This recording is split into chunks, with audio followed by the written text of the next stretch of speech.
Shalom and welcome to Nazarene Israel. My name is Norman Willis, and this is our midrash for Parashat Noach. It's a big parashah. There is so much material to cover. I'm just praying that Yahweh will please help me summarize what's necessary because there's so much material. It's not going to be able to cover it. It's not going to be possible to cover it all, especially since we're talking about things from the standpoint of the book of Watchers and 1 Enoch from this point forward. So there's a lot of material to cover. I pray I'm going to summarize things appropriately. If you have questions, please leave your respectful questions and comments in the notes or in the comments section. Thank you. So before we begin, we had a good question came in. I'm paraphrasing. Basically, he said, what are your standards for barley witnesses? And that's an excellent question.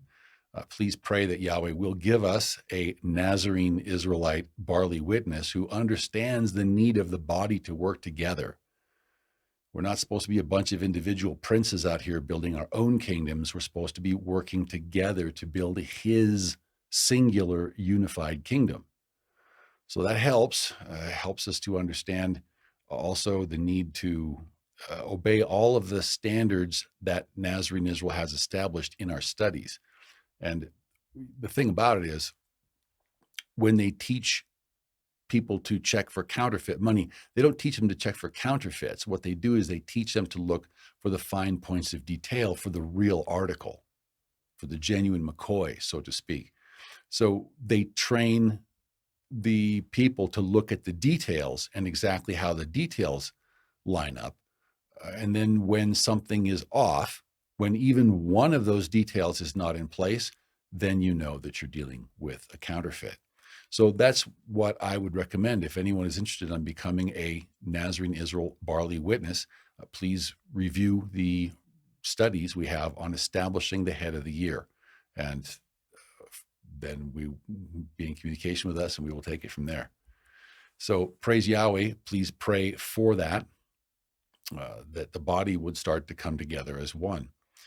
Now, I've got all the Torah portion, the Haftarah, and the Renewed Covenant all mixed together. There was so much information. There's no possible way. It's a long parashah, but a ton of information that we need to know because these are things that are being revealed in these end times. So just as we're told, the end is known from the beginning. We are coming into these end times. So for this reason, we need to know how things were in the beginning, and 1 Enoch sheds light on that. So once again, in a Nazarene Israel publication, we do not do dealings with the Watchers or the Nephilim or demons. So unlike the Orthodox rabbis in the video, so please understand that we are not them. So please pray for them. They need it. Now, again, we talk about the end being known from the beginning. We talk about the Ramban patterns or the Ramban markers. Ramban tells us in the commentary on Genesis 12 and verse 6 that when we see something happening in the Torah, when something is happening to the patriarchs, it establishes a pattern. It gives us a sign or a portent for the children. The things that we read in Scripture, especially in the beginning, will happen again. So that's important to bear in mind as we talk about the Watchers. So in Bereshit or Genesis chapter 3 and verse 1, we see the first intrusion of the Watcher. We're going to summarize briefly what we covered last week, just as a quick refresh. So in Genesis 3, we have the first recorded intrusion of the Watchers into human territory, so to speak. And what the Watcher attempts to do is it attempts to get us to doubt Yahweh and start thinking for ourselves instead of hearing and obeying his voice. When we hear and obey his voice, it's not that we don't think, but we don't think outside the confines of our relationship with him. And what Satan's trying to do, he's trying to break the relationship with Yahweh by trying to get us to think outside the confines of what Yahweh says it's okay for us to do or not. So we look up the reference to the serpent. It's Nahash. It's Strong's Concordance Hebrew 5175. It's a snake, but as we saw last week, we take that back to its primitive root at 5172. What it really means is to hiss. and that signifies whispering a magic spell. So we're not necessarily talking about a physical snake. We're sort of talking about a spiritual snake, because this kind of snake prognosticates, it divines, it's an enchanter. So it can take, and this is one of the things we start to get into Enoch. It's, when you have these passages in Revelation or Ezekiel or parts of Zechariah where you're looking at a vision, and what you see in the vision looks very different than the way it plays out on earth. So you'll see a statue of Nebuchadnezzar statue in Nebuchadnezzar's dream set upon the earth, but it doesn't fulfill itself as a statue being set upon the earth. What you're looking at is a vision, but there's a correspondence to the things that then happen in the material world. And that's what we're talking about in Scripture when we're talking about the Nahash. Now, we need to be careful because there are certain things the Nahash is and certain things the Nahash isn't. So in Bereshit or Genesis 44 and verse 15, our forefather Yosef said to them, "What deed is this that you have done in stealing my cup? Did you not know that a man such as I can certainly practice divination?" So Yosef was effectively the number 2 in a worldly Egyptian-style government. So what this tells us is the worldly top-down Egyptian-style governments of the world are effectively occultic, and there can be people in them who practice divination. And that's how you get these top-down hierarchies, because it doesn't come from Yahweh. Yahweh has clean kingship that he approves of, but unclean kingship Yahweh does not approve of. So where do they get their power from? They have to get it from somewhere else. Well, where is this somewhere else? So we come to Bereshit chapter 5 and verse 18, and we read that Yered lived 162 years and begot Enoch. Okay, well, let's take up this word Yered, because we like looking things up so we know what things are. So it's Strong's Concordance, Hebrew 3382. It's from 3381, and it means a descent. So Yered, the name of an antediluvian, that means before the flood, and of an Israelite, Jared or Yered. So we look up the root, and it means to descend, but literally to go downwards, or it can also mean to fall, or causatively to bring down. So what we're really saying here is that in the days of Yered, that's when the watchers were coming down. That's when they were effectively falling. They were casting themselves down. Now, just quickly to recap, we also talked about last week how Luke chapter 1 and verse 35 shows us that Yahweh Elohim is capable of crossing realms. It's perfectly fine, it's perfectly lawful, perfectly legitimate for him to cross into the material realm as he sees fit. So the question then becomes, when we come to Bereshit chapter 6 and verse 1, do the sons of Elohim also have these capabilities? They should, and if not, why do they not have these capabilities when like begets like? So it says, "Now it came to pass when men began to multiply on the face of the earth, and daughters were born to them, that the sons of Elohim," we're talking about the literal sons of Elohim we talked about last week, "saw the daughters of men," the literal daughters of men, "that they were beautiful." And they effectively crossed over from the spiritual into the material or the temporal, and they took wives for themselves of all those whom they chose. So now we're going to talk a little bit about the book of First Enoch.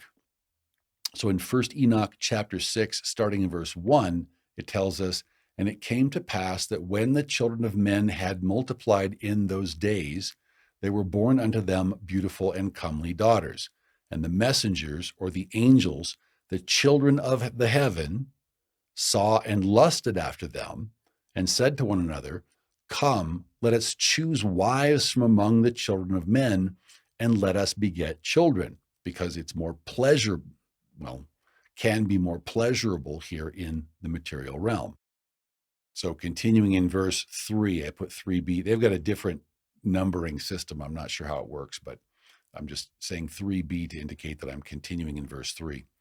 And Shemyaza, who was their leader, Shemyaza is one of two leaders that we'll meet. There's a few different spellings of his name, so just bear with those. It said unto them, I fear ye will not indeed agree to do this deed, to cross over from the spiritual realm or the spiritual domain into the physical or the temporal domain. And I alone shall have to pay the penalty of a great sin for taking human wives and bearing human children, when we're not authorized to do that.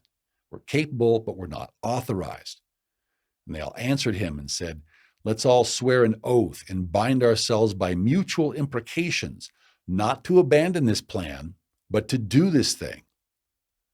Then swear they all together and bound themselves by mutual imprecations upon it.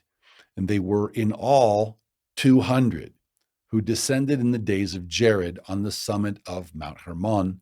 And they called it Mount Hermon because they had sworn and bound themselves by mutual imprecations on it. So this is wave number 2. We saw Genesis 3. We saw a watcher go bad. Here we've seen 200 watchers go bad in the time frame of Genesis 6. So Hermon is Strong's Concordance, Hebrew 2768. It just means Hermon, but we look up the root and it says to seclude, or specifically by a ban to devote to religious uses, or specifically to devote something to destruction. So it'd be called Mount Hermon because it's devoted to destruction. So it also translates as accursed, consecrated for destruction, utterly destroy, these kinds of things. So continuing in verse Enoch chapter 6 and verse 7, it says, and these are the names of their leaders, and these are leaders of tens. So we'll see 20 leaders of tens. So Shemyaza, their leader, Arakalba, might get some of these pronunciations wrong. These are transliterations. They're more difficult. Ramil, Kokablel, Tamal Ramal, Daniel, Ezekiel, Baraki Al, not sure. So and that Asael is Azazel. And we'll talk more about that in some other place and time. Azazel of Leviticus 16. So Armaros, Batar-el, Ananel, Sakiel, Samsapiel, Satar-el, and so the rest goes on. These are their chiefs of tens. And all the others together with them took unto themselves wives. So we had 200 fallen watchers who decided to cross over from the spirit realm into our material realm and took unto themselves wives. And so they began to defile themselves with them here in the material realm. And why did the human women want to do it? Well, they were promised things, good things, because they taught them charms, they taught them enchantments, they taught them the cutting of roots and made them acquainted with plants. So we're talking both agriculture, probably also medicinal uses and other uses. So they showed them what plants are good for outside the context of a relationship with Yahweh Elohim. It's not bad to know what things are good for in a context of Yahweh Elohim. It's that the fact that we're learning outside the context of Yahweh Elohim. So Yehuda or Jude talks about this in verse 6. Again, it talks about the messengers who did not keep to their proper domain, the spiritual, but left their own spiritual abode. And because they did this, they were capable, but they weren't supposed to. He has reserved them in everlasting chains under darkness for the judgment of the great day. And once we're aware of this first Enoch thesis, this just shows up everywhere in the text. So 2 Peter chapter 2 and verse 4 also tells us, for if Elohim did not spare the messengers who sinned by leaving their proper domain, but cast them down to hell and delivered them into chains of darkness to be reserved for judgment. And then so we also need to be careful how we walk, because these are spiritual beings. They want access to us. Now, Yohanan or John in chapter 1, starting verse 12, tells us that we can make the choice to belong to Elohim. We can make the choice to dedicate ourselves, to be devout, to be devoted to him. It says, as many as received him, to them he gave the right to become children of Elohim, to those who believe in his name. And that's a total wholehearted commitment.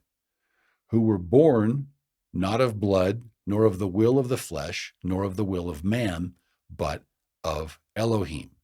So there can be this association or identification that goes on when we make the right choices in the spiritual and not the wrong choices in the spiritual.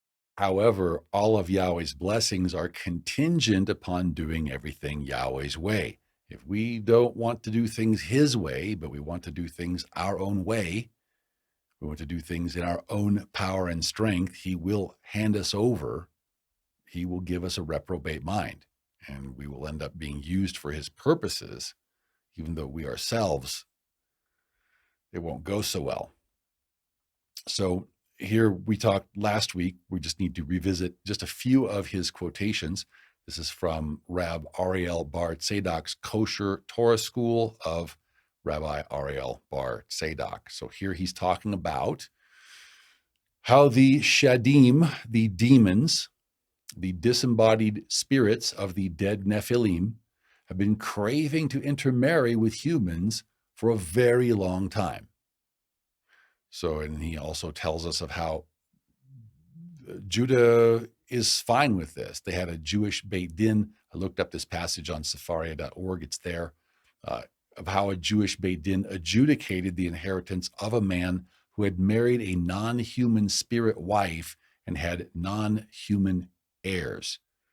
So this is an idea of what Judah is doing in the modern day with this.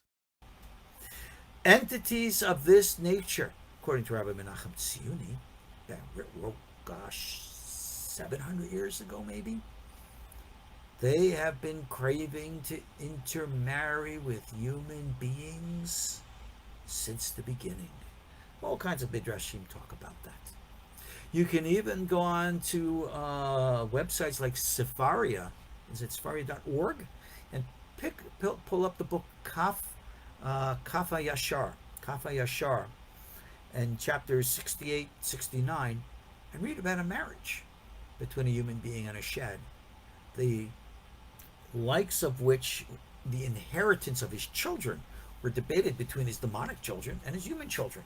It had to be adjudicated in a Bet Din. And they don't tell the stories of myth. These things are real.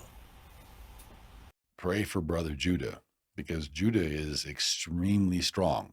His right arm is very strong, but there's no one stronger than the spirit beings. You're not stronger than the fallen watchers. So that's why it's necessary to do things Elohim's way if we want Elohim's protection. Now, there's a few reasons why the book of Enoch is not considered inspired. There are some corruptions. There's also some questionable passages. So here, I'm just continuing in chapter 7. This is the last little tidbit of, I believe it's line numbers rather than verses. This is line number 2, the last tidbit. And they became pregnant, the women, and they bare great giants whose height was 3,000 ells. Now, an ell is either a cubit or a cubit and a span. Now, it's a cubit, that's 18 inches, so multiply by 1.5. So you're looking at 4,500 feet.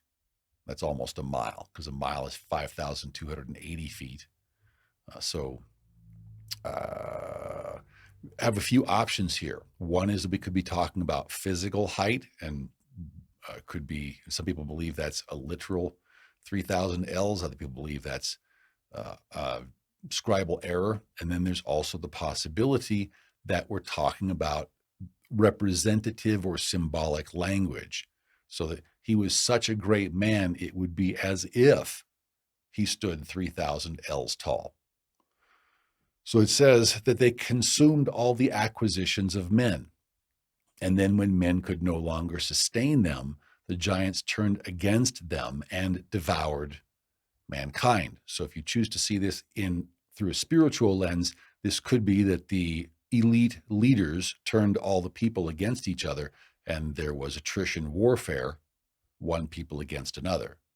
So there's various ways to interpret it, remembering that this is a vision.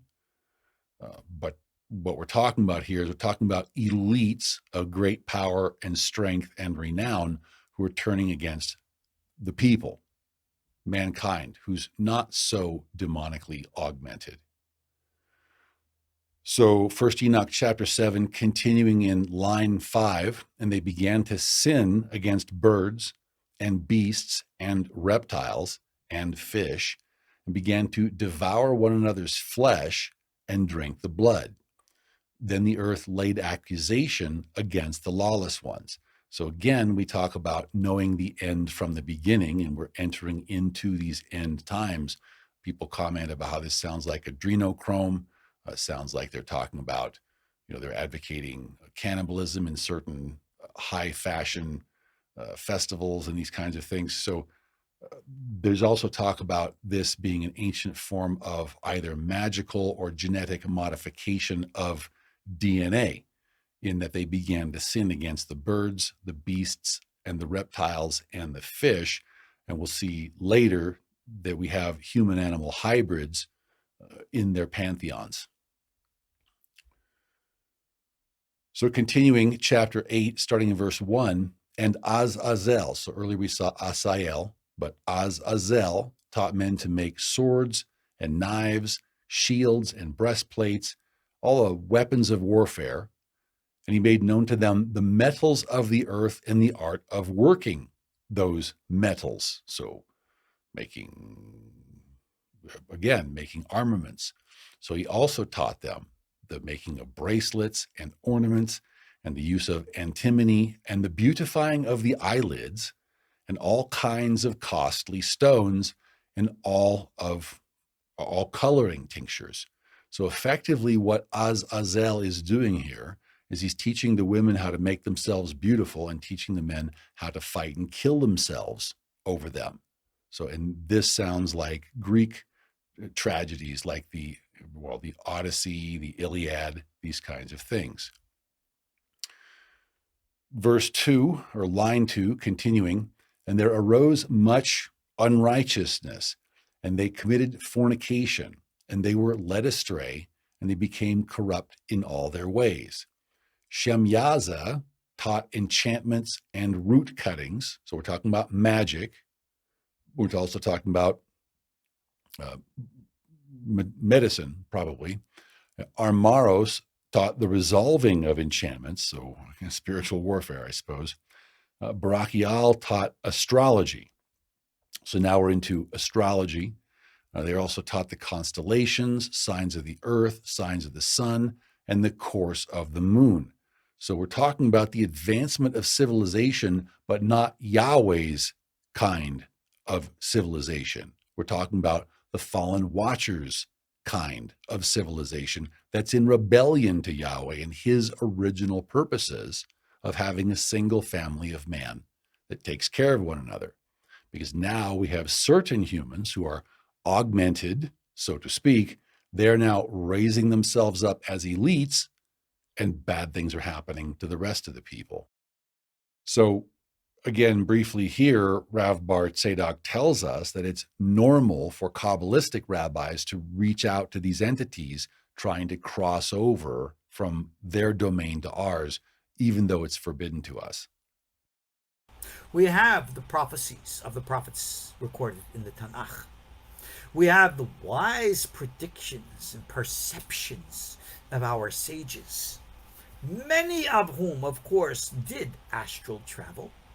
And not only did they experience higher consciousness in a parallel dimension, but in astral projection and remote viewing, they went into these other dimensions and communicated with the people there. Rabbi Akiva did this. Rabbi Yoshua ben Levi did this. Of course, the biblical prophets and people to this day. We do this all the time. This is for us kind of normal.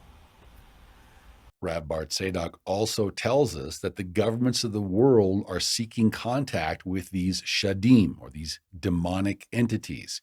And in another place, he tells us that, in fact, the governments of the world are following the directions of these demonic entities. And one of the reasons they're doing that is to gain the advanced weaponry from the advanced technology that these demonic entities have. And again, since the Kabbalistic rabbis do this kind of thing all the time, and it's kind of normal for them, the Kabbalistic rabbis are the link. Tell me something. If you were a government agent and you sought contact with these entities, just like the Nazis did before, and your intent and purpose is to solicit from them technological advancement, the likes of which have been very relevant in the last 50, 60, 70 years, what would you pay for that? Pretty much anything. That's what the governments of our world have done. They made a deal with those non-human intelligent civilizations who religiously we call Shadim. And at the time, being that they didn't believe in such things, they didn't even know it. Okay, so you can talk to demons all the time, and that's considered kosher Torah by the Orthodox Jews. But if you should happen to believe on the words of Elohim in the Tanakh and their authority over the words of men in the Talmud, then that's heretical. How does that work? Well, Yahweh tells us that he doesn't like it when we talk to people outside of our proper realm, especially ones he doesn't send. So in context, we just saw in the previous verses, we saw that the sons of Elohim left their proper domain, left the spiritual realm, and came into the material realm. They manifested that way. So Yahweh took them. We'll see that they're chained in darkness, but we'll see that Yahweh wasn't pleased with our forefathers either. So Yahweh said, "My spirit shall not strive with man forever, for he is indeed flesh, yet his days shall be 120 years.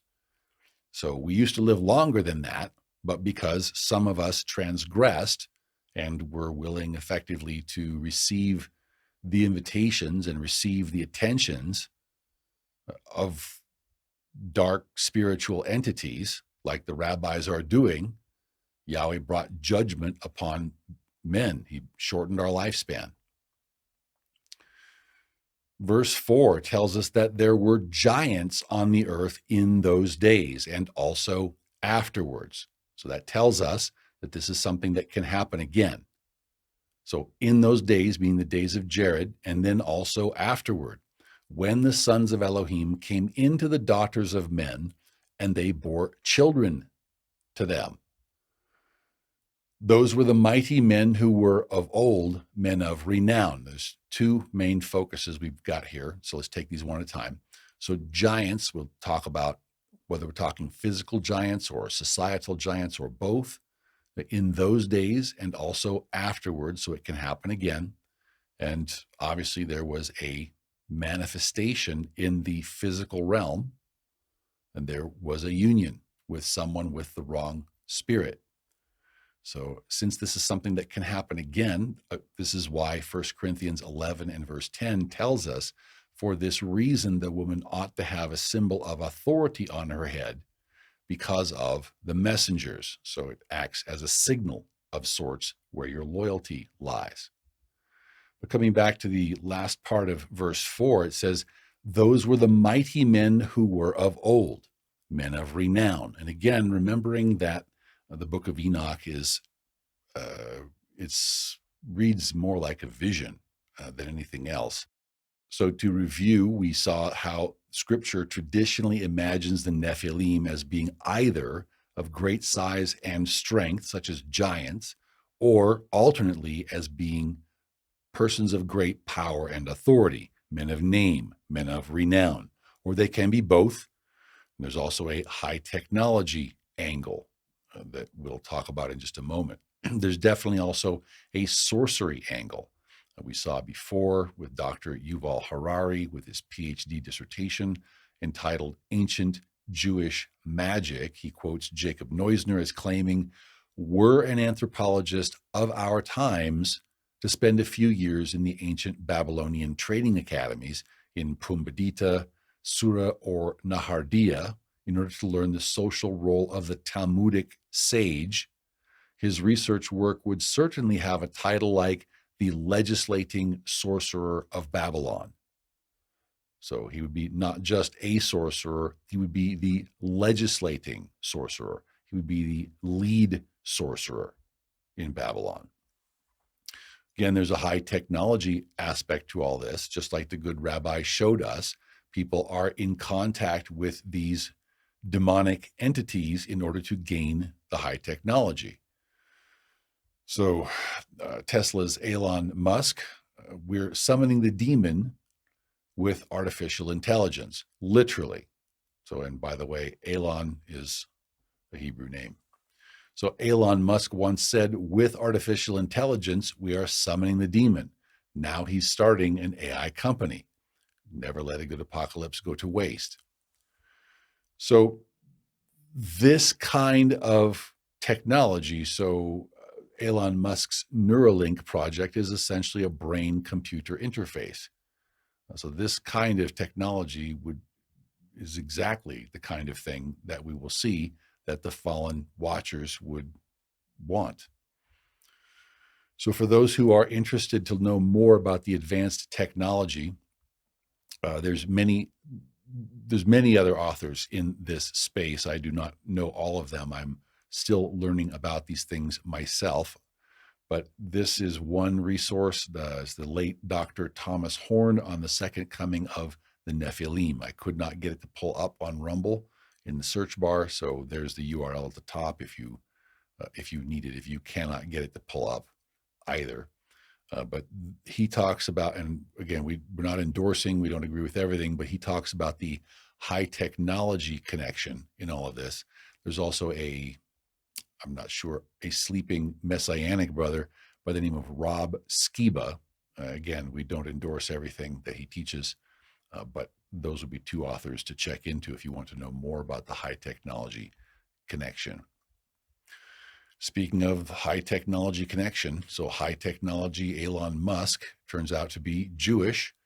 He has deep Khazarian roots. Again, Elon is a Hebrew name. Musk could be Muscovitz. So then he went to Hebrew school as a young boy. His mother's very, very loyal about her Jewishness. But Elon claims that's not important to him. So that could be true. It could also be that it simply matches the pattern that Zera always uses with his public agents.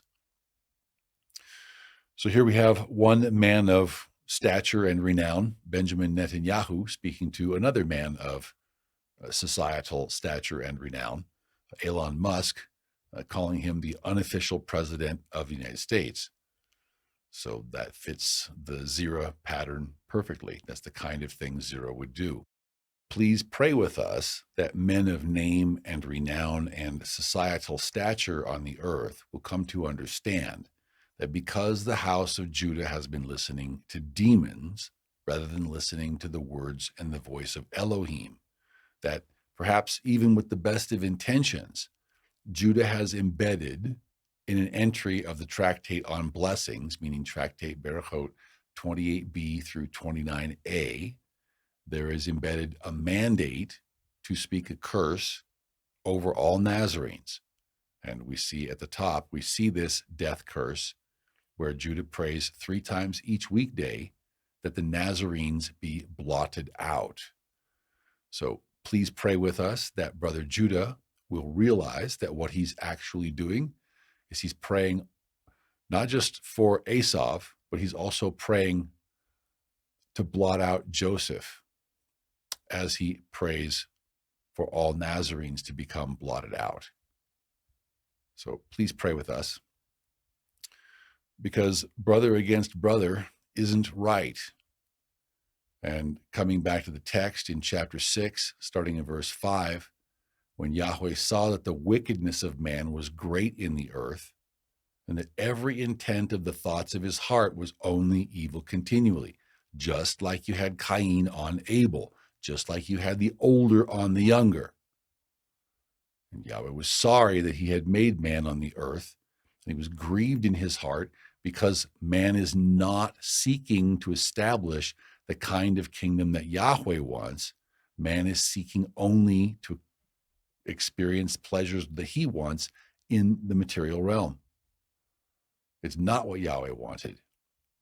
Verse 7, so Yahweh said, I will destroy man whom I have created from the face of the earth, both man and beast, creeping thing and birds of the air, for I am sorry that I have made them. Verse 8, but he says, but Noach found favor in the eyes of Yahweh. So Noach was different. Verse 9, and this is the genealogy of Noach. Noach was a just man, perfect in his generations. Noach walked with Elohim. And when it says perfect in his generations, the word there is tamim.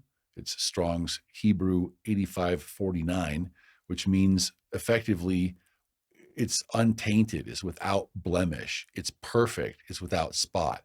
Mostly it means undefiled and whole in the sense of being integral and undefiled. So Noach begot 3 sons, Shem, Ham, and Japheth. And so one would assume they are also undefiled. So we look up the names. The names here are all prophetic. They're all important. So Shem, or Shem, it's the same as 8034. It's a name, Shem. So it's the Shemite branch. So we look up the root. It's a primitive word. Means the idea of definite and conspicuous position. Okay, so Judah is presently aligned in the house of Shem. So Judah is, being a kingship tribe, Judah likes to focus on having a definite and conspicuous position. Okay, it's a thing, it's a leadership thing, effectively. So compare 8064. It talks about your honor, especially your authority and your character, but it has to do with your name or your renown or effectively your power. So Ham comes from the same as 2525, meaning hot. So there's Ham, also the son of Noah. So we look up Japheth's name. It's Strong's Hebrew 3315. It means expansion. So we look up the root. It's 6601. So it's a primitive root, meaning to open. That means to make roomy or to enlarge. In other words, it's going to make something bigger. And so here we're talking about the basically the European Christian kingdoms, which were used to take both the Protestant faith and also the Asavite Catholic variant of the faith, also the Eastern Orthodox Asavite Catholic variant of the faith, to the 4 corners of the earth, effectively. So we come back to the text in chapter 6 and verse 11. The earth also was corrupt before Elohim, and the earth was therefore filled with violence. So the genetics have become corrupted, and the earth is filled with violence. So Elohim looked upon the earth, and indeed it was corrupt, for all flesh had corrupted their way on the earth. So people do lots of things with this, with the book of Enoch. But we're going to see, as we saw in Parashat Bereshit, so here we have the Apkalus, and the Apkalus were effectively human-animal hybrids. So here we have the chaos monster in front and a sun god Apkalu. So we've also seen effectively what might be thought of as human-animal hybrids. So you have another Apkalu. It's Nineveh is the fish god, similar to Dagon. And then you have Nimrod is the eagle-headed god on the right. So again, human-animal hybrids. And Dr. Horn goes into more detail on that. Also Rob Skiba. But they ask, is it really a coincidence that all of these technologies are beginning to appear in the end times that make it possible for us to to see the kinds of things that we're seeing. So here we have in the video says Japan allows human-animal hybrids, and they're doing it now. They're introducing the technology because it's possible to grow organs for human transplant, and that will address a severe shortage. But then once that barrier has been breached, then what happens after that? So there are those who take the concept that we have had genetic modification, of course. So you had human animal hybrids. You also had, or it was in the pantheon, you also had the Watchers mating with human women to form the Nephilim, who were effectively inter-realm hybrids, which have no rightful place in either realm. So we have a lot of corruption and things going on because people are not staying true to Yahweh. So verse 13, Elohim said to Noach, the end of all flesh has come before me, for the earth is filled with violence through them. And behold, I will destroy them with the earth.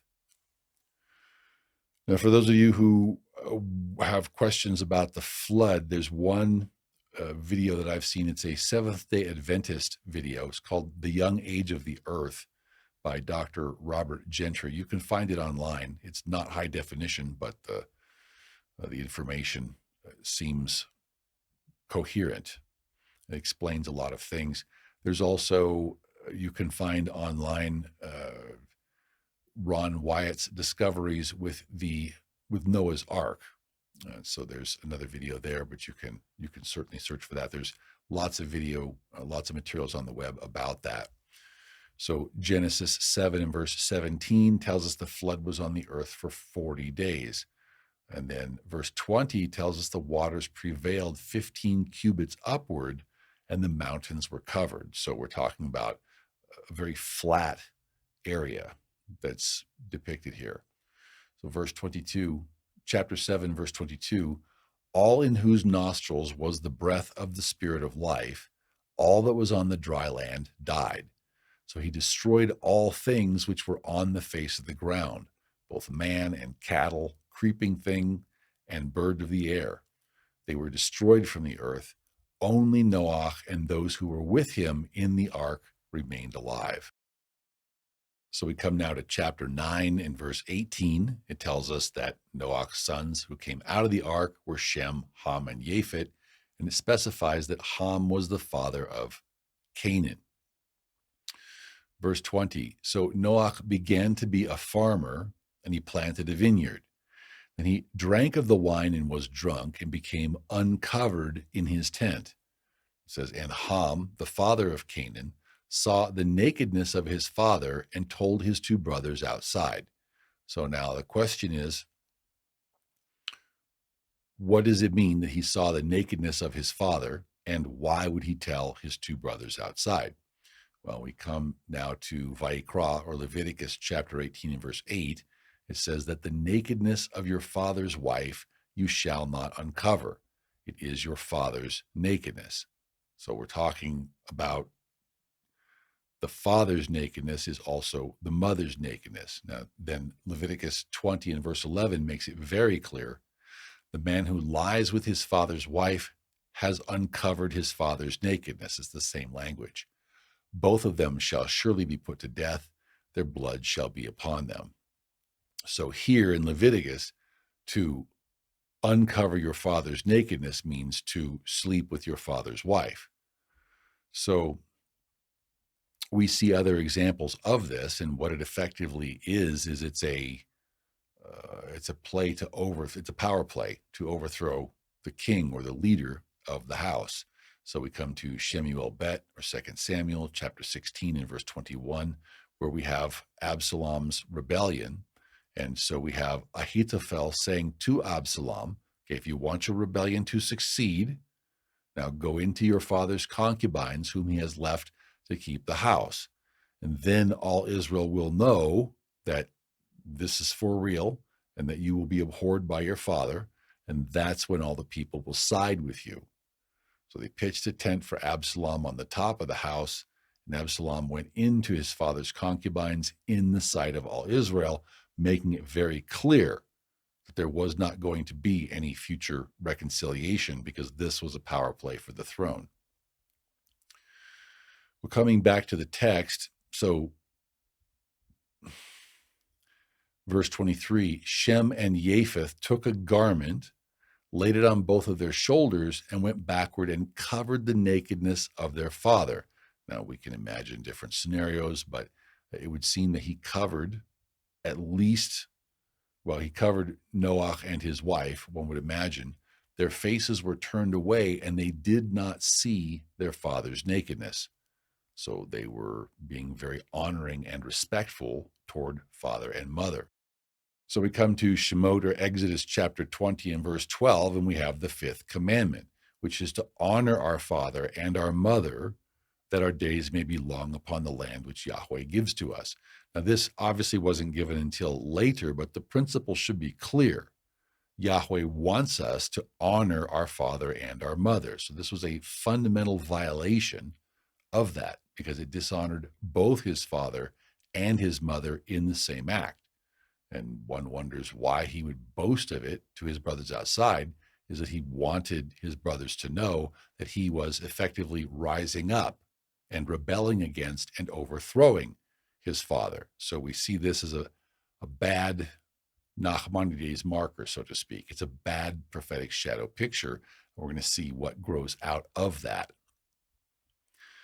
So we come to verse 24, and Noach awoke from his wine, and he knew at some point what his younger son had done to him. Again, we can imagine various scenarios. And then he said, "Cursed be Canaan, a servant of servants shall he be to his brethren." So it seems that Ham, in rising up against Noach, wanted his line then to become the main line. That's why he told his brothers.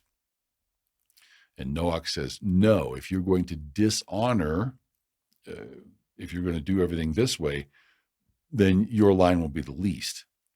So again, it's a foreshadowing of the later rebellion that would come by the time we get to Nimrod. So verse 26, and he said, "Blessed be Yahweh, the Elohim of Shem, and make Canaan be his servant." There's a lot there. We'll come back to that. "And may Elohim enlarge Japheth, and may he dwell in the tents of Shem, and may Canaan be his servant." So notice here we have, "Blessed be Yahweh, the Elohim of Shem." So this is saying that, again, Shem with Judah is tied to the line of Shem, and that's the line of Elohim. So the house of Joseph, we'll talk about in just a moment, was tied to the house of Japheth.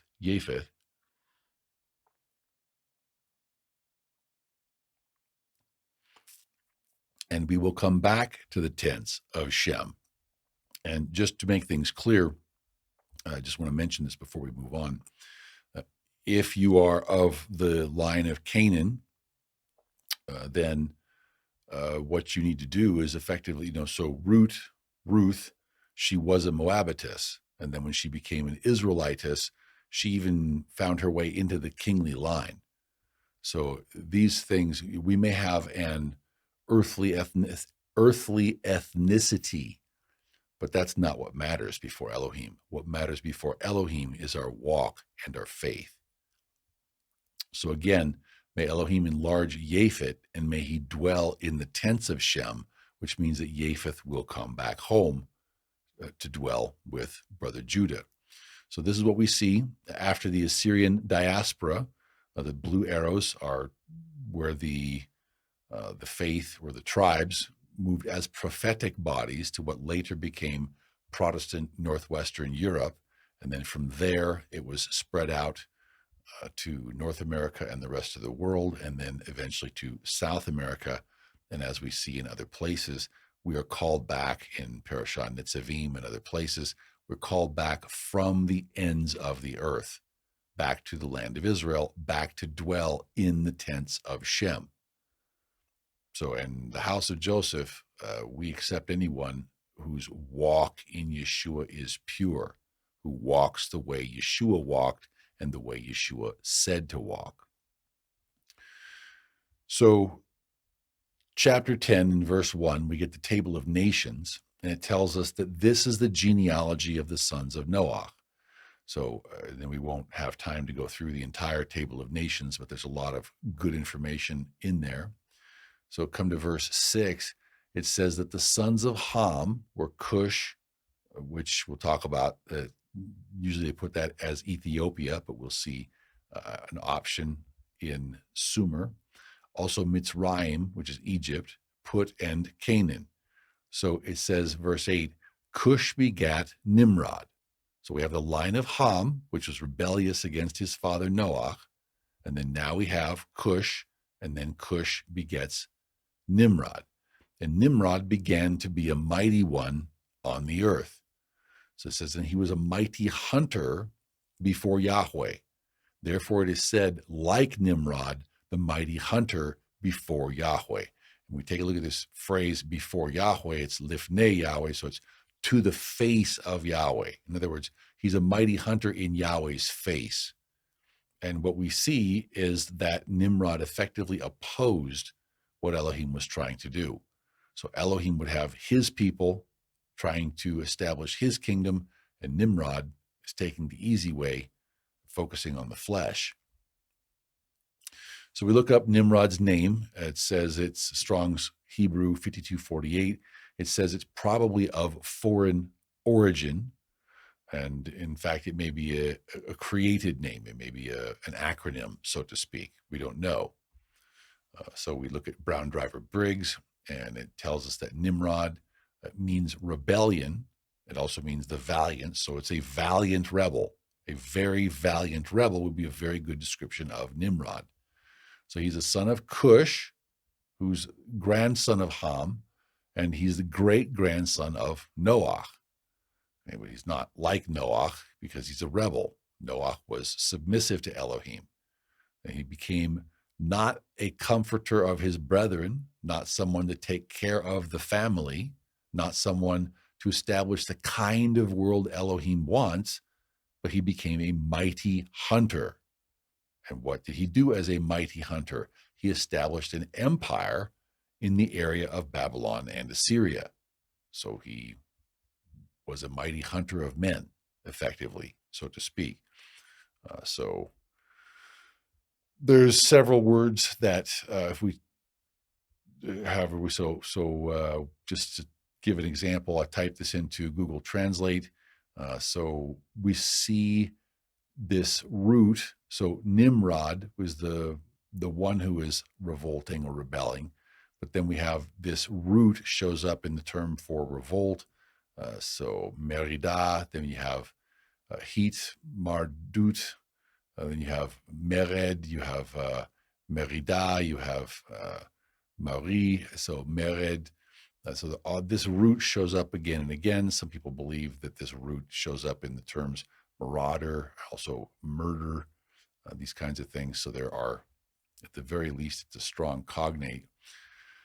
So verse 8 tells us Cush begat Nimrod, and Nimrod began to be a mighty one on the earth. He was a mighty hunter before Yahweh.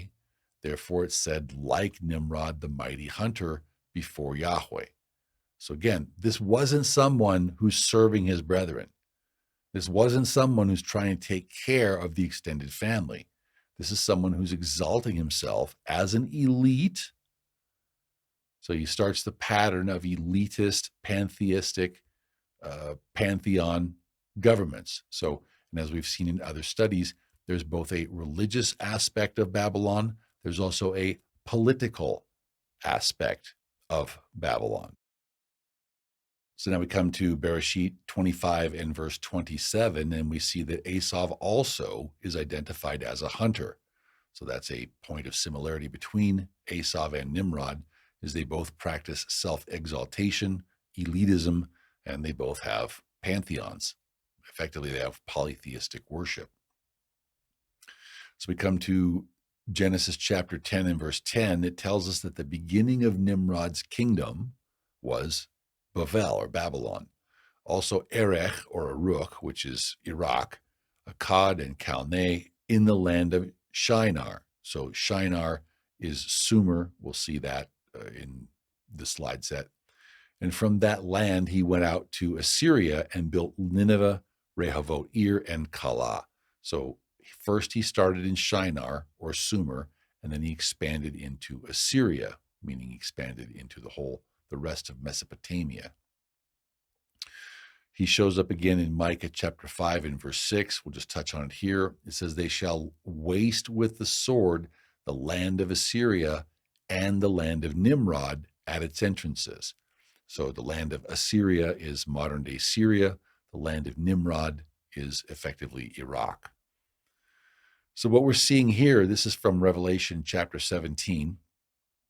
And this is a series of 8, I would say, polytheistic empires that have persecuted Israel, both houses, both camps, down throughout the centuries.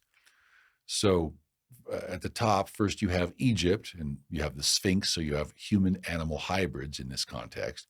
Also Assyria and Nineveh, again, you're talking human-animal hybrids. So then you have Babylon, and then this picks up from Daniel chapter 2. Then you have on the left, you can see Nebuchadnezzar's statue with the head of gold in Babylon. And since brother Judah and Levi, they're still effectively focused on the Babylonian Talmud, and they're contacting with demons, just like the sorcerers in Babylon. Effectively, you still have Judah is in the head in Babylon. They're in the head of gold. That's why Judah has all the money. So then you got the chest and arms of silver, which is Media Persia. Then you have Greece with their pantheon, and then you have Rome with their pantheon. Rome effectively just took everything from Greece and changed the names of all the gods. But there's a lot of, not perfectly exactly, and things did change and syncretize over time, but a great many similarities, and we'll see why as this presentation progresses. So then we talk about in the Revelation studies the outgrowth of the Islamic Caliphate and also Protestantism, and coming together of a new world order. You can watch that in Revelation Simplified or read about that in Revelation in the End Times. But Genesis chapter 11 and verse 1 tells us that at this point, the whole earth had one language and one speech. And it came to pass, as they journeyed from the east, that they found a plain in the land of Shinar, and they dwelt there. And they said to one another, come, let us make bricks and bake them thoroughly. They had brick for stone, and they had asphalt for mortar. And they said, come, let us build ourselves a city, and a tower whose top is in the heavens. And let us make a name for ourselves. So we have the involvement of making a name or a reputation for ourselves, lest we be scattered abroad over the face of the whole earth. So there's also an aspect of rising up above any kind of a future flood. Now, again, we're talking about men of reputation, men of renown. So here we have Shemuel Bet, or 2 Samuel chapter 7 and verse 9. Yahweh speaking to David, and he says, and I have been with you wherever you have gone, and have cut off all your enemies from before you, and have made you a great name, like the name of the great men who are on the earth. So he's saying that the men of the earth, they're men of renown. But here you have King David, who would become a man with a great name or with a lot of power, who would be doing things Elohim's way, not man's way, Elohim's way. Verse 5, but Yahweh came down to see the city and the tower which the sons of men had built. And Yahweh said, indeed, the people are one, and they all have one language, and this is what they begin to do. Now, nothing that they propose to do will be withheld from them. So, and again, we see some of the technologies that are being developed today, now that we have international collaborations, are truly amazing. Verse 7, he says, come, let us go down there and confuse their language, that they may not understand one another's speech. And someone will say, well, isn't that the Trinity? Okay, well, the Trinity, we'll talk about the Trinity some other time, but the Trinity doesn't even work that way. The Father, Son, and Spirit don't manifest all at the same time. Anyway, we don't, yeah, we'll talk about the Trinity some other time, but that's not the Trinity, the so-called Trinity. Verse 8. So Yahweh scattered them abroad from there over the face of all the earth. And what happened when they scattered? We're going to talk about that. And they ceased building the city. Therefore, its name is called Babel, because there Yahweh confused the language of all the earth. And from there, Yahweh scattered them abroad over the face of all the earth. And this is such an important concept because at the time we were scattered abroad over the face of all the earth, there also would have been histories that would have been imparted to the nations where the people went. We would have had some shared history, even though it would display differently, so to speak. Josephus is not scripture, but he has a very interesting take on what happened in his book on the Antiquities of the Jews, book 1, chapter 4. He tells us, now it was Nimrod who excited them to such an affront and contempt of Elohim. It's an interesting take. The scripture doesn't say one way or another that it was Nimrod. It makes sense in that context, but we don't know that. It says, now Nimrod was the grandson of Ham, the son of Noach, a bold man and of great strength of hand. He persuaded them not to ascribe it to Elohim, as if it was through his means that they were happy. In other words, the people were happy because of him, not because of Elohim. And they should believe that it was their own courage which procured that happiness. So he's raising up a warrior nation, effectively.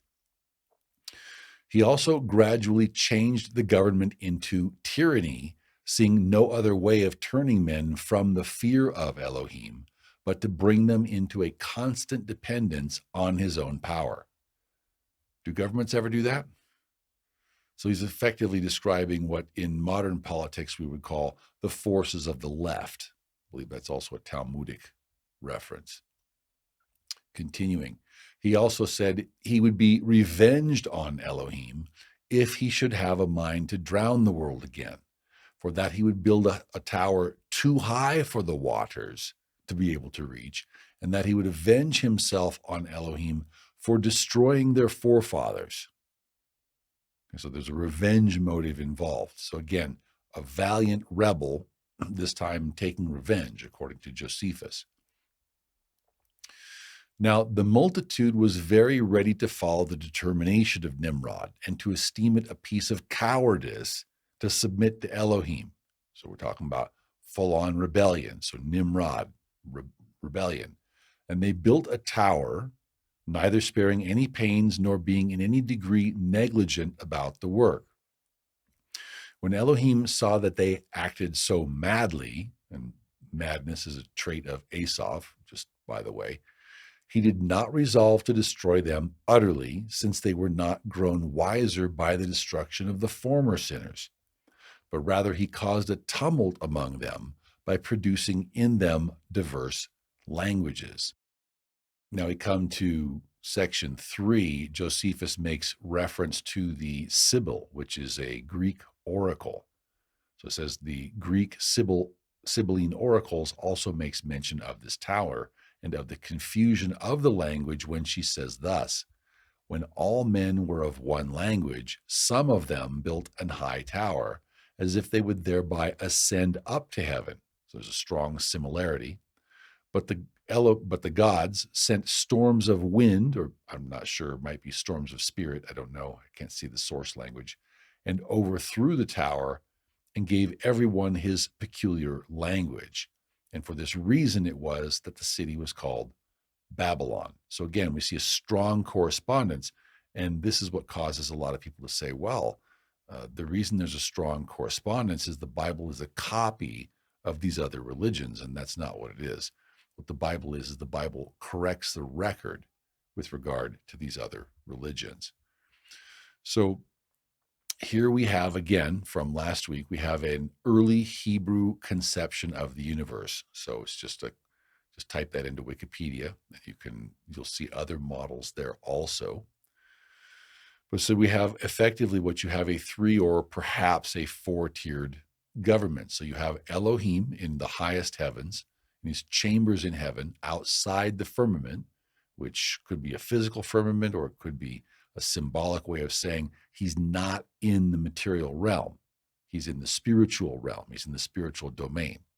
So he's outside of what's physically known. That's a possibility. Then you have the second layer of government represented by the sun, the moon, and the stars, which in ancient cosmology were considered to be living beings, which is why they paid so much attention to the movements of the sun, the moon, and the stars.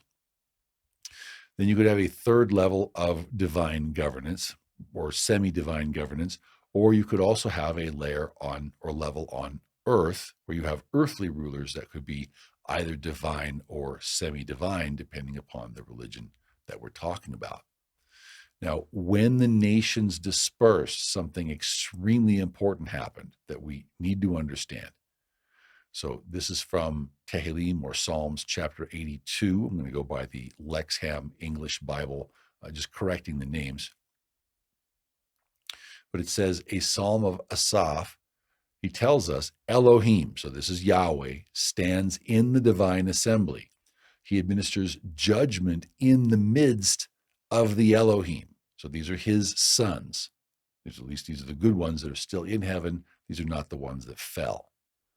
So he administers judgment in the midst of the Elohim or his sons, saying, how long will you judge unjustly and show favoritism to the wicked? Selah. He says, judge on behalf of the helpless and the orphan. Provide justice to the afflicted and the poor. He wants them to lead the nations in the right way. Rescue the helpless and the needy. Deliver them from the hand of the wicked. He says, they do not know or consider. They go about in the darkness so that all the foundations of the earth are shaken. So Yahweh is clearly not happy with the job that his sons are doing. Verse 6, he says, I said, you are Elohim, and all of you are children of the Most High. So he's saying, you are my sons, and yet you shall die like men and fall like one of the princes. Arise, O Elohim, and judge the earth, for you, meaning Yeshua, shall inherit all the nations. Okay, so for those who are new to the concept, what we just saw in Psalm 82 is we saw the watchers who have not yet fallen. That's what we saw in the heaven. Now, we come here, we're going to recap what we've learned. So the fallen watcher of Genesis 3 was a fallen watcher. So he now has to manifest on his belly when he manifests in our realm. Now, Enoch 1 tells us that you had 200 fallen watchers, and we know that they were chained under the earth. So we tell that from 2 Peter and also from Jude. We also know that there were more watchers who fell later, because the text tells us that more watchers fell also afterward, after the days of Jared. And those are likely the ones who made the giant clans in the land of Israel, which, as we already saw, Israel was called to destroy. Now, this is important for people to realize. So the Nephilim giants, the human, angelic, illegitimate giants of Genesis 6, they all drowned in the flood. Now, the problem is that since the Nephilim were unlawful hybrids that should never have been in the first place, there's no place for their souls because they have no estate in this realm. So therefore, when the Nephilim die, their souls become effectively disembodied demons seeking a willing host. And so this is what the good rabbi was speaking of, that they've been wanting to mate with humans, or this is the talk about the technology aspect of things. But effectively, what you have every time you kill a Nephilim, you now have a new demon seeking a host, preferably a willing host. So the demons want to be re-embodied. So it's the spirit of a dead Nephilim. So it had a physical body. It wants a physical body. So they're always looking to find a willing host, always looking to find someone who wants to be demon possessed or who wants to give place to the devil. whether through sloppiness or lack of action or whatever. So one question that we asked is, since you now have demons on the earth after the flood, now you have 3 generations after the flood. So we also have Ham dishonoring his father and mother. So first generation. And then now we have 3 generations. You have Ham's son Cush fathers Nimrod, who is a rebel. So is it possible that Nimrod could have been a willing human host? So is that why he was rebellious? Is that perhaps why Nimrod was opposed to Elohim and was a mighty hunter to the face of Yahweh? So both Psalm 82 and Psalm 89 tell us that when you had the nations scattered, the nations were all assigned to one of the sons of Elohim. And these are the ones who participate in the divine council.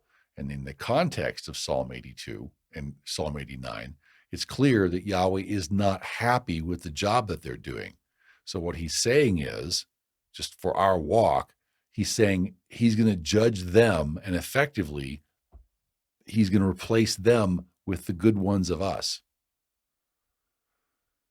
So we come to Devarim, Deuteronomy 21, says, if a man has, verse 18, if a man has a stubborn and rebellious son who will not obey the voice of his father or the voice of his mother, when they have chastened him, he will not heed them. Then his father and his mother shall take hold of him and bring him out to the elders of his city, to the gate of his city, verse 20, and then they shall say to the elders of his city, this son of ours is stubborn and rebellious. He will not obey our voice. He is a glutton and a drunkard. And then all the men of his city shall stone him to death with stones. And so you shall put away the evil from among you. And all Israel shall hear and fear. And this right here, what Yahweh commands for all of us in Israel, this effectively is what he plans to do with his own sons. So if this is the example, now everyone needs to, we're told in Romans to obey the governments appointed over us. As long as we're in the dispersion, that's part of our punishment. But consider how seriously Yahweh takes this, that he would apply this to his own sons. He has at least 200 of his own sons in chains under the earth. So in 1 Corinthians chapter 6, starting in verse 2, Shaliach Shaul asks, do you not know that the set-apart ones will judge the world? Okay, 1 Enoch explains that. And if the world will be judged by you, are you unworthy to judge the smallest matters? Do you not know that we shall judge messengers? Again, 1 Enoch explains that. How much more things that pertain to this life? So we need the right spirit in order to do that. Now, just a quick review of the history also with regards to what's called the Fertile Crescent and Mesopotamia. Okay, so in Genesis 3, with the fall, a watcher was sentenced to crawl on his belly. Okay, so in Genesis 6, you had a second incident. So those watchers are now confined in chains under the earth. We'll see those quotes again. Then you have the flood. So Noah's Ark lands near, we'll see it's Durupinar, Turkey. I'm not sure how to pronounce that, but it's north of Mesopotamia proper. And then we'll see that Noach finds, or we've already seen that Noach finds a new home. So this is the Durupinar site. It's on the eastern edge of Turkey.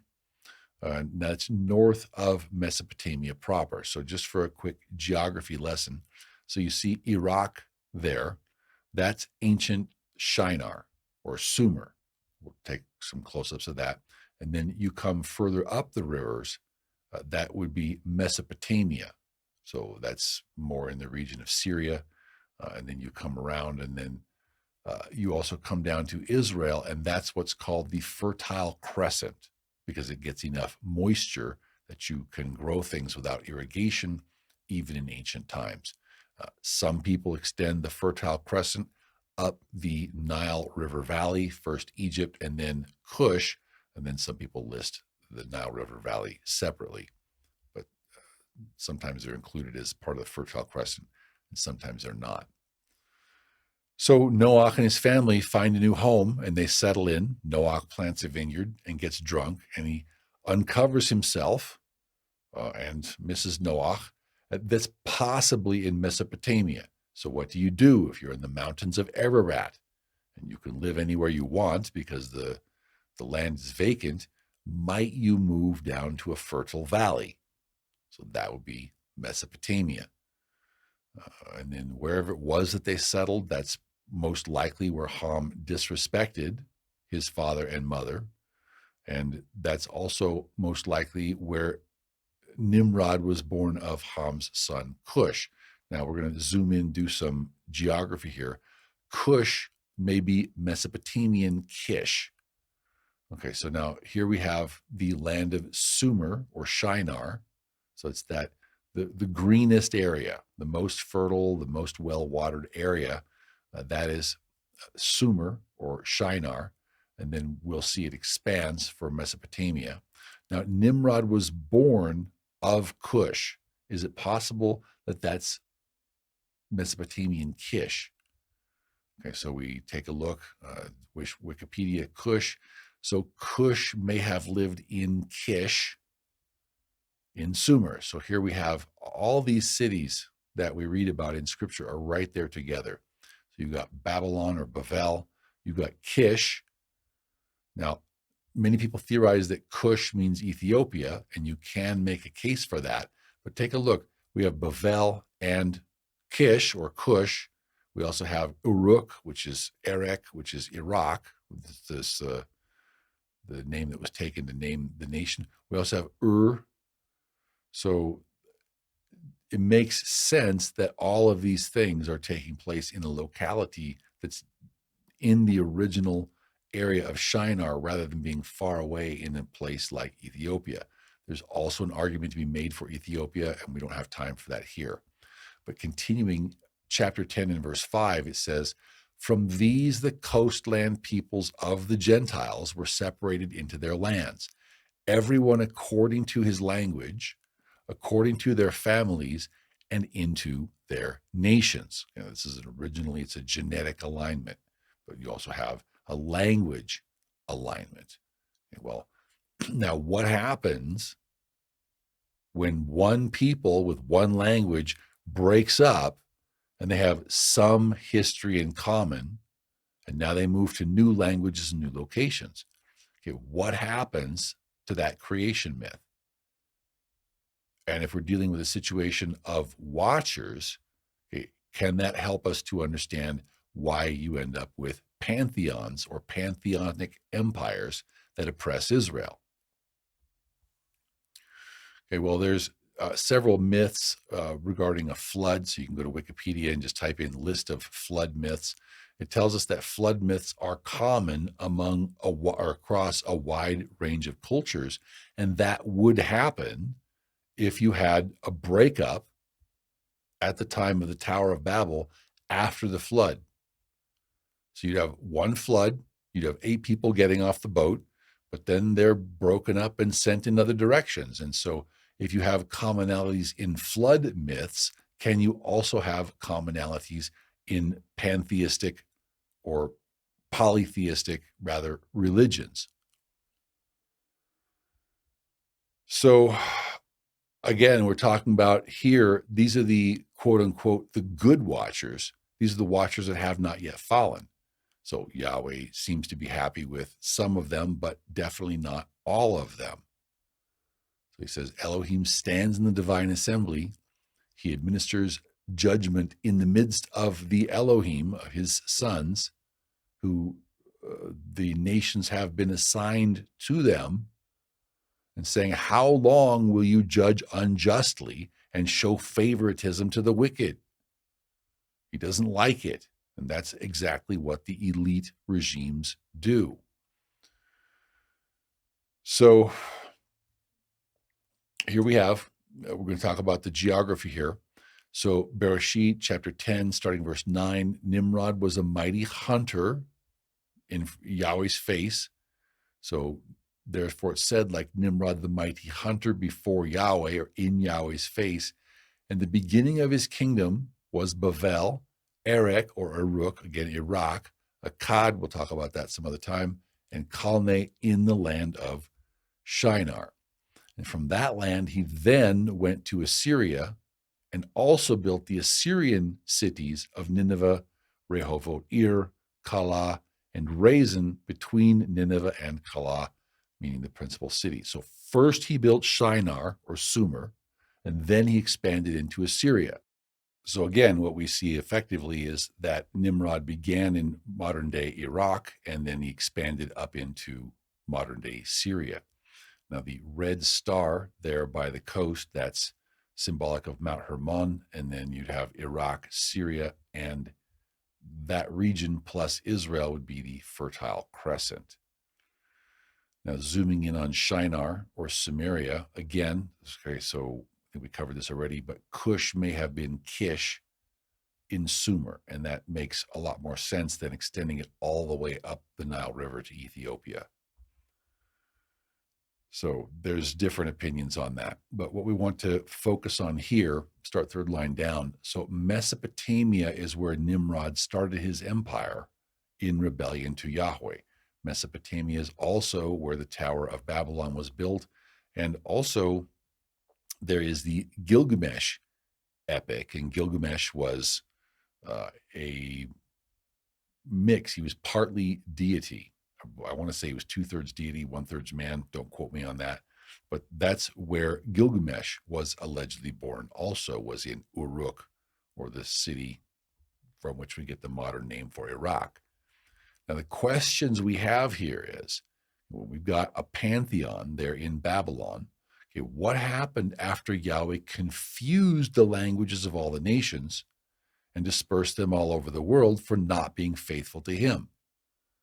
Okay, well, if they're not being faithful to him and Yahweh's kicking them out, then what kinds of creation myths did they make for themselves?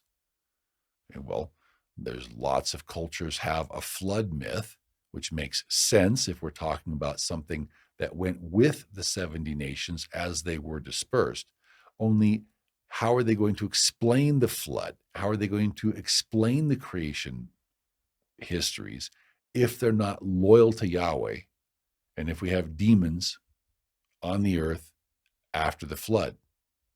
So what role do the demons play, and or what role do the watchers play? Let's visit this again. We saw this last week. Let's see if we can understand it more deeply this week. So you have the article by Amar Anus on the origin of watchers. And what he's saying effectively is that the watchers' origin comes from the Mesopotamian mythology. So those two areas between the rivers, so Iraq and Assyria, it comes from the mythology of that region as a polytheistic religion. Okay, so they refer specifically to the antediluvian or the pre-flood sages, which were Apkalus. They were human-animal hybrids, effectively, who were 2/3 deity.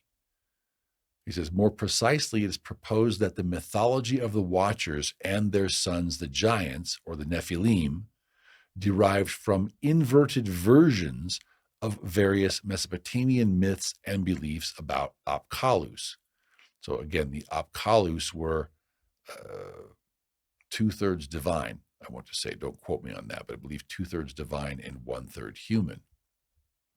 So we saw before, here's a chaos monster being chased by an Apkallu sun god. So he's got human form, but also he has wings. So people consider the DNA modification, the Neuralink link, and then these kinds of high technology things brings to mind again, first Enoch chapter 7, and then continuing in verse or line 5. and they began to sin against birds and beasts and reptiles and fish, and to devour one another's flesh and drink the blood. Then the earth laid accusation against the lawless ones. So, is there any genetic modification being referred to here? Or is there any sorcery modification going on here? Or how do we end up with these pantheons? Okay, so here's more fish pantheons, eagle pantheons, throne guardians with wings. So what he says is, bear with me on this, it pays off. So he says, the sages or the Apkalus were already regarded as dangerous and potentially malicious creatures. Okay, so again, we're talking about serving Yahweh. We have a conception of Yahweh as being, he's stern and strict, but he's ultimately very loving and kind. That's not how the Apkalus come across. So the Apkalus were already regarded as dangerous and potentially malicious creatures, just like we see later with the Greek pantheon and the Roman pantheon.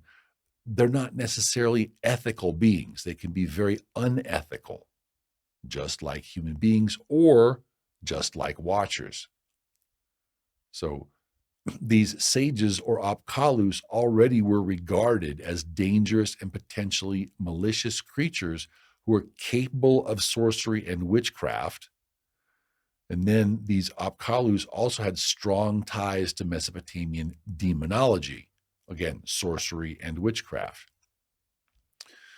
It says, this shows that the wickedness of the antediluvian teachers of humankind, I mean, the pre-flood teachers who imparted technology to humans in Jewish sources, was not wholly an inversion of the Mesopotamian traditions by Jewish scholars, meaning they didn't take Apkalus that were good and make them bad only, but the badness of these Apkalus, the badness of the pantheon, was partly taken from already existing trends in Mesopotamian demonology.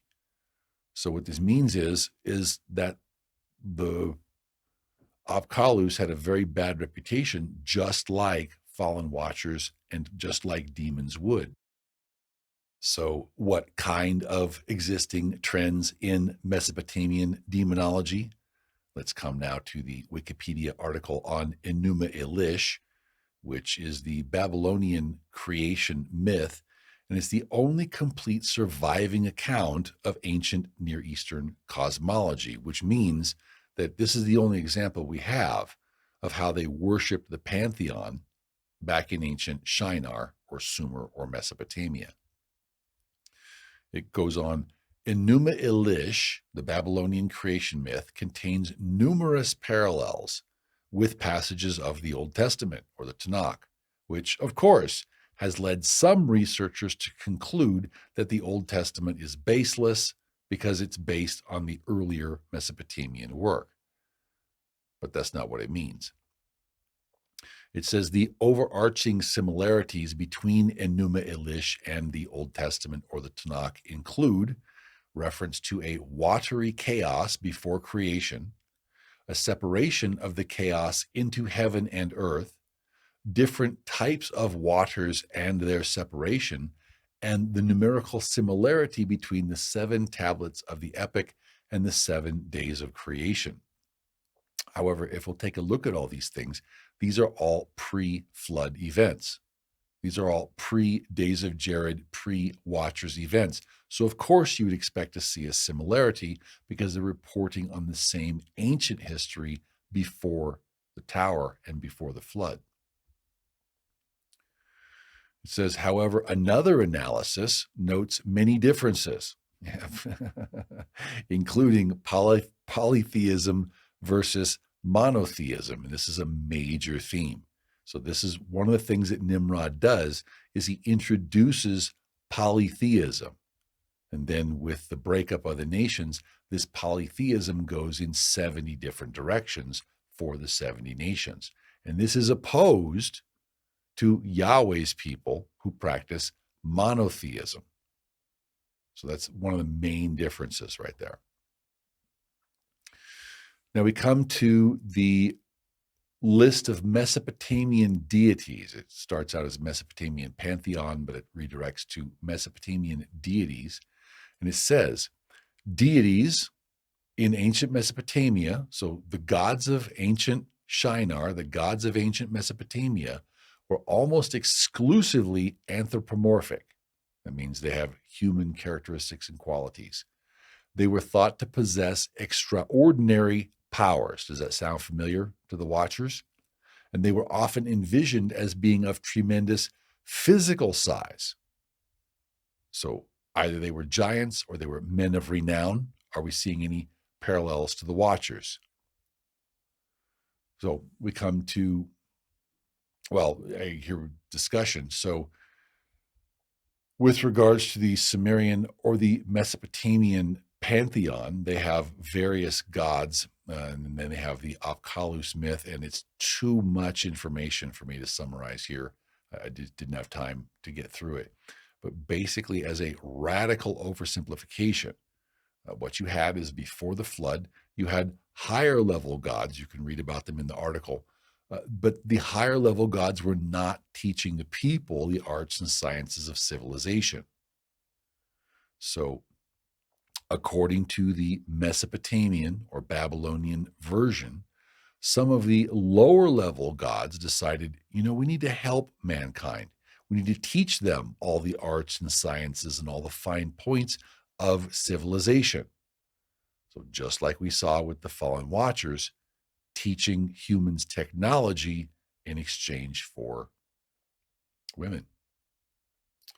So the things they would teach them would be tools, agriculture, medicine, again, weaponry, again, astrology, all the things that we saw before.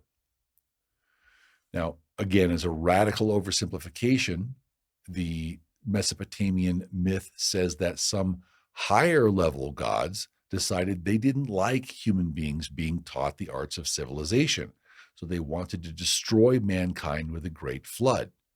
Then some of the lower level gods thought to help the humans by mating with some of the women to make super intelligent hybrid children, and thus humankind would be saved.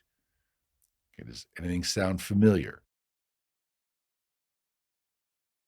Now, in the Mesopotamian version of events, the lesser gods think the fallen watchers who mated with human females to make the giant Nephilim hybrid children are considered the good guys. And then you have the higher level gods, Yahweh and the divine council, who are portrayed as not liking humans. They send the lower level fallen watchers into the abyss forever. So please pray again for Rav Bar Tzadok and all those like him, because they seem to be convinced that the fallen watchers and the demons that they are dealing with are the good guys. We still communicate telepathically with all of these other entities. There was a race of highly evolved reptilians who matured and evolved on Earth and have since ascended. And they presently serve Hashem, God. And they are reptilian entities, maybe evolved dinosaurs, who knows?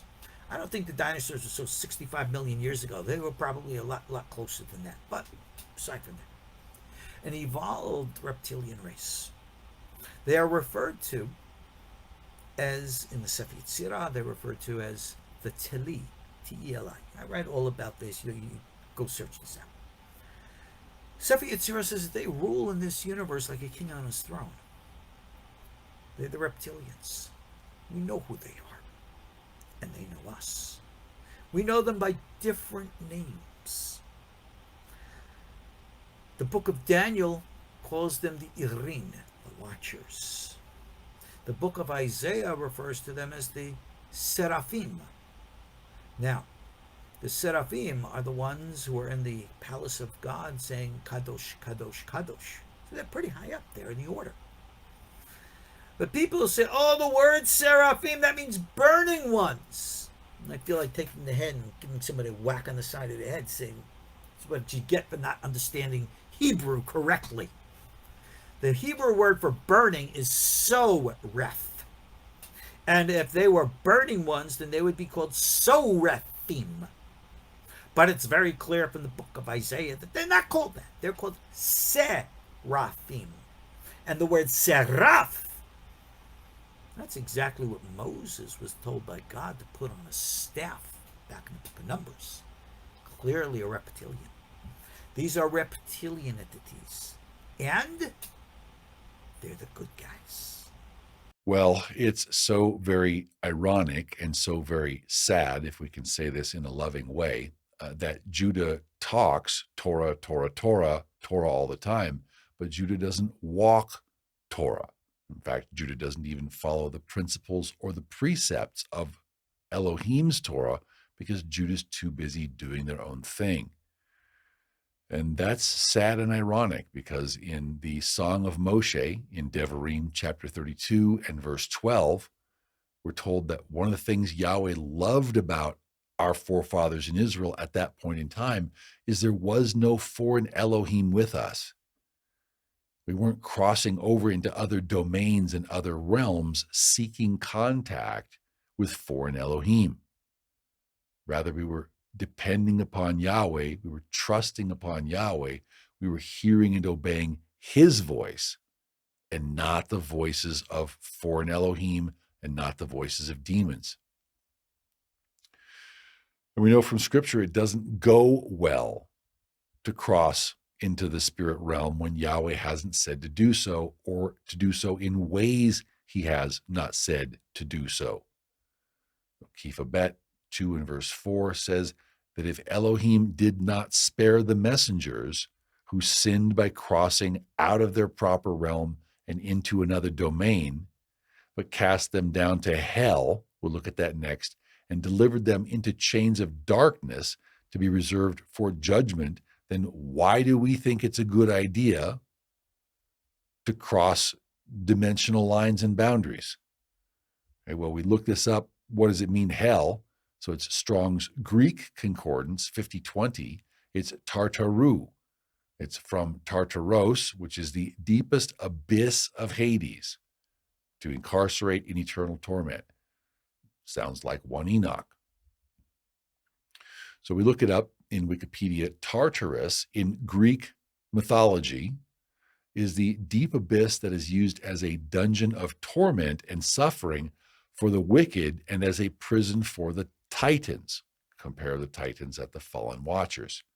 So Tartarus is the place where, according to Plato's, and I don't know how to pronounce, Gorgias or Gorgias, souls are judged after death and where the wicked received divine punishment. So we look up Titans. Who are the Titans? Again, compared to fallen watchers, the Titans were the former gods in the Greek mythology, the generation of gods preceding the Olympians. They were overthrown as part of the Greek succession myth, which tells of how Cronus ruled the cosmos with his fellow Titans before being in turn defeated and replaced by Zeus and the Olympians. So notice, they're not going to tell you exactly like the Bible tells you. They're going to tell you their version of events, and then the book of Enoch and also Scripture are going to correct the record. That's how it goes. So it says, as a result of this war, the vanquished Titans were banished from the upper world. Sound like Enoch? And held imprisoned under guard in Tartarus. Sounds like Jude in 2 Peter. It also says some Titans were apparently allowed to remain free, and which is why it says in Genesis 6 that the Nephilim were on the earth in those days and also afterward. So there's a correspondence between the Bible and some of these other polytheistic faiths that have oppressed Israel, starting with Nimrod. Well, Israel didn't exist yet, but we'll see what we mean. So we take a look here in Luke chapter 8, starting in verse 30, And Yeshua asked him, saying, "What is your name?" And he said, "Legion," because many demons had entered him. And they begged him that he would not command them to go out into the abyss. Well, again, we're still talking about the Babylonian creation myth, but let's jump to the entry on Gilgamesh. So in the epic, Gilgamesh is a demigod of superhuman strength who befriends the wild man Enkidu, who is, again, a human-animal hybrid, so to speak. It continues, tales of Gilgamesh's legendary exploits, and remember this is happening in Mesopotamia. The earliest of these is likely Gilgamesh, Enkidu, and the Netherworld. So again, we're traveling into the underworld, in which Gilgamesh comes to the aid of the goddess Inanna. Okay, now, after the human-animal hybrid Enkidu's death, his shad, his demon, his spirit, tells Gilgamesh about the bleak conditions in the underworld. Okay, we're seeing any correspondence to the book of Enoch. Now, I wish we had more time to park on this and unpack it. But one of the things that's so very interesting that especially people who are interested in DNA theory will speak about is how they believe back in 2003 that the tomb of Gilgamesh, they believe to have found it. Now, that's very interesting because they believe the Gilgamesh epic or the Gilgamesh myth may have been based upon Nimrod. Now, Gilgamesh was believed to be a demigod. He was supposed to be 2/3 Elohim or 2/3 God and 1/3 human. That's different than Nimrod. Nimrod was an emperor, but he did build an empire. Now, as we know, people who are making empires and subjugating other people, and they're a mighty hunter in the face of Yahweh, and they're not seeking to build the kind of world Yahweh wants. They're seeking to build the kind of world where they can exalt themselves, where they can have pleasures of the flesh and the pleasures of unrighteousness for themselves. These kinds of people, they're not paying attention to Yahweh. And in the context of the post-flood world, where now we have many demons, is it possible that Nimrod was demon-possessed? And that's why he became a mighty hunter before Yahweh. Okay, well, Gilgamesh in the epic, he hangs out with a human-animal hybrid named Enkidu, or maybe not human-animal hybrid, but his anthropomorphic hybrid. It says that there have been suggestions that he may be the bull man that is shown in Mesopotamian art, having the head, arms, and body of a man, whereas he also has the horns, ears, tail, and legs of a bull. So it's a mixture between human and animal forms, just like the Greek pantheons would later do, where you have part animal, part human hybrids. Now, originally, Enkidu was created as a rival to King Gilgamesh, but after they fought, they became friends, and together they slayed the monster Humbaba and also the bull of heaven sent by Inanna. Now, let's take a look at Inanna, who she was. We know from from our earlier studies that Inanna is the same as Isis and Ishtar. And one of the main links between them is their title as the Queen of Heaven. Now, so Inanna is the ancient Mesopotamian goddess of love, war, and fertility. So a fertility cult, also war cult. So she has some other associations of divine law and political power.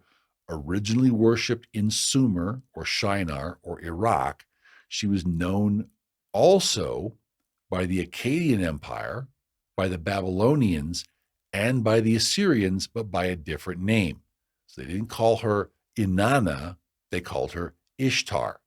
Now, her primary title is the Queen of Heaven, and that's the connection that we're going to see.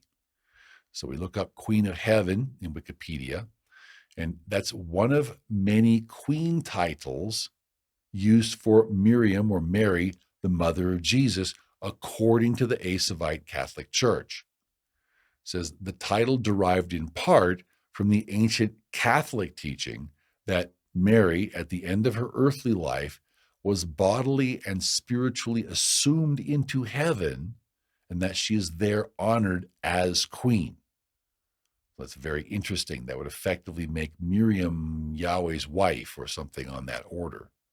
So that's heretical. That's not, Scripture doesn't teach that. In fact, Yeshua's mother was in opposition to Yeshua's ministry for most of Yeshua's time ministering. It continues, it says, the cult of Inanna or Ishtar, which may have been associated with a variety of sexual rites, notice this, was continued by the East Semitic-speaking peoples, such as the Akkadians, the Assyrians, and the Babylonians, who were all there in Mesopotamia, who succeeded and absorbed the Sumerians, or the ones in Shinar, in the modern-day land of Iraq. Okay, so notice what's really being said here. What's being said is the cult of Inanna or Ishtar spread and it morphed. And it assumes other names. And this is basically the claim of the original concept of the Babylonian Mystery Religions, is that you have these religions that were taught in ancient Babylon, and they spread and they morph and they change, but at their core, they're truly the same worship because they all derive from what happened before the flood and the Tower of Babylon. So it continues, Inanna and Ishtar is alluded to in the Hebrew Bible, and she greatly influenced the Ugaritic goddess Ashtart, or Astarte, later the Phoenician goddess Astarte, who in turn possibly influenced the development of the Greek goddess Aphrodite. So once again, can we see these original Babylonian or Mesopotamian religions spreading, changing their names, morphing, and yet being accepted in other cultures? So it says, in the standard Akkadian version of the Epic of Gilgamesh, Ishtar asks Gilgamesh to become her consort. That's true. Two different versions of the story of Inanna's or Ishtar's descent into the underworld have survived. So that's another link that we have, is not just the Queen of Heaven, but there's also the descent into the underworld motif. We don't have time to unpack that. Okay, so now in the context of Inanna's descent into the underworld, now let's talk about Isis. So Wikipedia tells us that Isis was first mentioned in the Old Kingdom as one of the main characters of the Osiris myth, and I wish we had time to unpack that, in which she resurrects her slain brother and husband, the divine King Osiris, and produces and protects his heir, Horus. So what we see here is effectively a Madonna and a child motif. So continuing, it says, she was believed to help the dead enter the afterlife, so once again into the underworld, as she had helped Osiris, and she was considered the divine mother of the pharaoh, who was likened to Horus. So once again, we have a divine mother and a divine child motif. It says her reputed magical power was greater than that of all the other gods, and she was said to govern the natural world and wield power over fate itself. And if you can kind of see a parallel to the Queen of Heaven motif, she has greater power than everyone else. A contentious question about Isis is whether her cult influenced Christianity. To say that it influenced Christianity would be an understatement. Some Isis cult worship customs may have been among the pagan religious practices that were incorporated into Christian traditions as the Roman Empire was Christianized. So again, that's a radical understatement. Rome was eager to syncretize in order to gain worshipers. It's the ultimate of the broad, easy road. It says similarities between Isis and Mary, the mother of Yeshua, have also been scrutinized. They have been subject to controversy between Protestant Christians and the Catholic Church, as many Protestants have argued that Catholic veneration of Mary is a remnant of paganism. The classicist R.E. Witt saw Isis as the great forerunner of Mary. So what we see here again is this series of 8 polytheistic empires, starting with Egypt, actually starting before Egypt in the land of Mesopotamia. So we had polytheistic worship, then was scattered to the 70 nations, and over time we've had different empires succeed the previous ones, but they're all polytheistic and they all effectively relate back to the fallen watchers. So in that context, let's take a look at how Rav Bar Tzadok tells us that the Kabbalah comes from Greek Neoplatonic philosophy. The Kabbalah took a system of understanding which surprisingly had its origins in Greek Neoplatonic philosophy. Yeah, that's really where it comes from. I don't care if you like it or not. So we look it up, and Neoplatonism is effectively a Hellenistic philosophy related to monism, which is the ultimate doctrine of self-justification, in that it tells us that all of reality, everything that there is, can be derived from a single principle of the one. And that sounds so good because Yahweh tells us that he is one, and we know that his name is one. And we know that Yahweh creates good, he also creates evil. So therefore, since Yahweh creates good and evil, we also are justified in doing good where we want to and doing evil where we need to, because everything all cancels out. Everything is all derived from a single principle of the one. And maybe that sounds good, but is that truly the same as hearing and obeying Yahweh's voice? It's not, because under this manner, under this regime, you get to make up your own mind where you should do the good and where you should do the evil. So it's no longer submitted to Yahweh by means of the ears. Now we're submitted to ourselves and to Satan by means of our intellect. That's Neoplatonism. And fallen watchers would love it. They would love nothing more than that, because it tells them that they can do good and they can do evil, just like the Apkalus, just like the Greek and Roman pantheons, where you had effectively amoral gods. So they were amoral, but it was okay because they did good where they needed and did bad where they needed. So everything cancels out. So that's monism. And we can see why the fallen watchers would love that. So what is the solution? If the problem is that we have the fallen watchers and fallen human beings seeking the pleasures of unrighteousness and seeking to live their lives for themselves, what is the solution? Well, as we'll see next week, Avraham began to give us the solution, because he didn't seek to exalt himself. He didn't seek to become an elitist hunter of men. Rather, he chose to take action to take care of Yahweh's people and to take care of Yahweh's family. So, whereas Nimrod established his own kingdom in Mesopotamia, Avram took his family and they went out from Ur of the Chaldees, not to build their own kingdom, but to go to the land of Canaan so they could build Yahweh's kingdom.